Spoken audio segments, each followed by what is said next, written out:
yung pinaka-mentor ko dito sa GeForce Legacy International. At talagang very proud po ako sa kanya dahil napakahusay po niya talaga.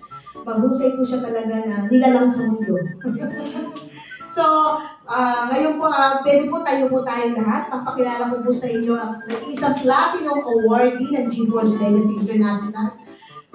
Travel Qualifier, ano pa ba? Siya po yung top 1 and founder ng Team Armor. Ako po ay Team Armor. Okay, pwede po ba natin palakpakan ng malakas? May kasama sigaw, tatawagin ko po. Once again, everybody, please welcome Sir Leandro Coach Sarnes!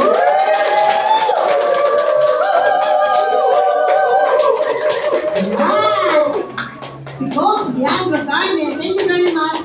Hello, basta. Lobby! Alright, hello po. Okay, so yun. Ano, may picture taking pa. Sarap ka talaga, Marimar. O, palakpakan naman natin Ma'am Maria Milagros. Guzman Dolores. Siya po ang may-ari ng Punong Kabiyawan. Familiar? Yes. Sa Pulilan, yung dinadaanan sa bypass. Malapit doon. O, siya po yung may-ari nun. Kaya pag pumunta kayo doon, sabihin mo lang pangalan.